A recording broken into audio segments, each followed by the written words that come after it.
Berikut menurut saya format terbaik untuk saksi ahli di perkara one prestasi forwarding seperti ini. Dibuat sistematis, edukatif untuk hakim, dan bertahap dari penjelasan industri, hubungan bisnis, execution shipment, kewajiban pembayaran. Tujuannya, hakim dibawa masuk memahami bagaimana praktik forwarding sebenarnya berjalan. Karena seringkali hakim perdata tidak terlalu memahami alur impor, relasi importer-forwarder, sistem quotation, maupun pola approval operasional. Maka sesi ahli harus dibuat seperti membuka tabir operasional industri. Di bawah ini saya buatkan draft simulasi tanya jawab yang cukup mendalam dan realistis untuk persidangan. Draft tanya jawab saksi ahli, perkara one prestasi jasa forwarding impor. Identitas dan kompetensi ahli. Mohon saudara memperkenalkan diri. Ahli, nama saya Ahmad Zuhair. Saya bergerak di bidang jasa freight forwarding, kepabeanan, dan logistik internasional. Saya memiliki pengalaman dalam pengurusan impor, customs clearance, pengiriman internasional, dan pengelolaan operasional forwarding. Sudah berapa lama saudara berkecimpung di bidang freight forwarding dan logistik?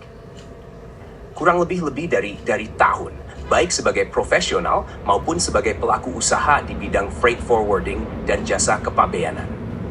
Apakah saudara memahami praktik umum transaksi jasa forwarding impor di Indonesia? Ya, saya memahami praktik umum transaksi jasa forwarding impor, mulai dari tahap penawaran jasa, pelaksanaan shipment, customs clearance, koordinasi operasional, sampai proses penagihan kepada customer. B.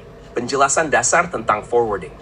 Mohon dijelaskan kepada majelis hakim, apa yang dimaksud dengan jasa freight forwarding impor? Freight forwarding impor adalah jasa pengurusan perpindahan barang dari luar negeri ke Indonesia, termasuk pengaturan pengiriman internasional, pengurusan dokumen impor, customs clearance, koordinasi transportasi, handling barang, hingga barang dapat diterima oleh importir. Dalam praktiknya, apakah forwarder mengeluarkan biaya terlebih dahulu? Ya, dalam praktik umum, forwarder biasanya melakukan talangan atau pembayaran terlebih dahulu kepada pihak ketiga, seperti shipping line, maskapai, trucking, pergudangan, handling, dan biaya kepabeanan demi kelancaran proses impor customer. Apakah forwarder baru menagihkan setelah pekerjaan berjalan atau selesai? Ahli, benar. Pada praktiknya, forwarder melaksanakan pekerjaan terlebih dahulu agar shipment customer dapat berjalan lancar, kemudian dilakukan penagihan kepada customer sesuai quotation atau kesepakatan yang telah disetujui. C. Tentang quotation dan hubungan hukum. Lawyer. Dalam praktik business forwarding, apakah hubungan kerja harus selalu menggunakan kontrak formal yang panjang? Ahli. Tidak selalu. Dalam praktik umum industri forwarding, hubungan kerja sering dimulai melalui quotation, email approval, purchase order, atau instruksi operasional melalui email maupun komunikasi bisnis lainnya. Apakah quotation dapat menjadi dasar hubungan kerja? Ya, dalam praktik forwarding internasional, quotation yang disetujui customer merupakan dasar pelaksanaan pekerjaan jasa forwarding. Apabila quotation telah disetujui lalu shipment dijalankan, apa artinya secara praktik bisnis? Artinya telah terjadi hubungan kerja jasa secara nyata antara forwarder dan customer. Karena forwarder mulai melaksanakan pekerjaan berdasarkan persetujuan tersebut. Apakah lazim dalam praktik forwarding bahwa approval diberikan oleh pihak perusahaan dan bukan langsung direktur? Ahli. Sangat lazim. Dalam praktik operasional impor, komunikasi biasanya dilakukan melalui PIC perusahaan, seperti staff impor, purchasing, logistic staff, atau operational coordinator. Apakah vendor forwarding secara praktik dapat menganggap PIC tersebut mewakili perusahaan? Ya. Sepanjang PIC tersebut menggunakan kapasitas pekerjaannya, menggunakan email perusahaan, atau menjalankan komunikasi resmi perusahaan, maka secara praktik, business forwarder wajar menganggap PIC tersebut bertindak mewakili perusahaan. Tentang pelaksanaan shipment. Lawyer, apabila shipment telah diproses sampai barang dapat keluar atau diterima importir, apa artinya? Itu menunjukkan bahwa jasa forwarding telah dijalankan dan customer telah menerima manfaat atas jasa tersebut. Apakah mungkin shipment impor berjalan tanpa koordinasi atau persetujuan dari pihak importir? Secara praktik sangat sulit, karena proses impor memerlukan data, dokumen, instruksi, dan koordinasi aktif dari pihak importir atau perwakilannya. Lawyer. Apabila customer menerima manfaat jasa seperti customs clearance selesai atau barang diterima, apakah menurut praktik bisnis timbul kewajiban pembayaran? Ya, dalam praktik bisnis forwarding, penerimaan manfaat jasa menimbulkan kewajiban pembayaran atas jasa yang telah diberikan. Tentang resign-nya PIK.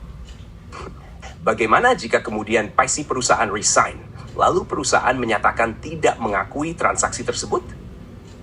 Menurut praktik umum business forwarding, resign-nya PIC tidak otomatis menghapus kewajiban perusahaan terhadap jasa yang telah diterima dan dinikmati perusahaan.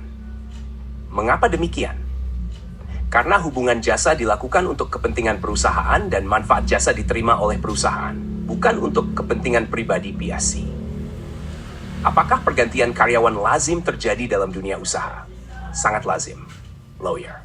Apakah pergantian karyawan dapat menghapus kewajiban pembayaran perusahaan terhadap vendor? Tidak. Pergantian karyawan merupakan urusan internal perusahaan, dan secara praktik bisnis tidak menghapus kewajiban perusahaan kepada pihak vendor yang telah melaksanakan pekerjaan. Tentang one prestasi. Menurut saudara, apabila jasa telah dijalankan, tetapi customer tidak melakukan pembayaran, bagaimana hal tersebut dipandang dalam praktik bisnis? Hal tersebut dipandang sebagai bentuk tidak dipenuhinya kewajiban pembayaran atas jasa yang telah diterima. Apakah kondisi demikian dapat merugikan forwarder? Sangat merugikan, karena forwarder biasanya telah mengeluarkan biaya operasional nyata kepada pihak ketiga demi kepentingan shipment customer. Penutup yang menguatkan. Apa pendapat saudara mengenai pentingnya kepastian pembayaran dalam industri forwarding? Kepastian pembayaran sangat penting karena industri forwarding berjalan berdasarkan kepercayaan, kelancaran operasional, dan pengeluaran biaya real di muka. Jika jasa yang telah dijalankan tidak dibayar, maka dapat mengganggu keberlangsungan usaha dan kepercayaan dalam rantai logistik. Catatan strategis penting. Menurut saya ada beberapa strategi yang sangat penting. 1. Jangan terlalu cepat masuk ke siapa benar siapa salah. Fokus dulu. Edukasi hakim, bangun logika industri, bangun kebiasaan bisnis. Karena begitu hakim mengerti dunia forwarding, argumen Jainal akan lebih mudah diterima. 2. Hindari kalimat terlalu absolut. Jangan, open quote, pasti bersalah. Close quote. Lebih aman? Open quote, dalam praktik umum, secara lazim. Menurut pengalaman saya, close quote, ini gaya saksi ahli yang kuat. 3. Jangan terlihat sebagai teman Jainal. Posisi terbaik, netral, profesional, edukatif. 4. Lawyer kemungkinan perlu menyiapkan bukti pendukung saat Anda bicara. Contoh, quotation, email approval, invoice, BL/ABB, PIB, delivery order, bukti rilis barang, histori komunikasi. Karena opini ahli paling kuat bila dikawinkan dengan bukti dokumen. Persiapkan kemungkinan pertanyaan silang dari lawan. Biasanya lawan akan menyerang. Apakah ahli melihat langsung transaksi? Apakah ahli bagian dari kontrak? Apakah quotation otomatis kontrak? Apakah ada PO? Apakah ahli menerima honor? Dan jawabannya harus tetap tenang dan profesional.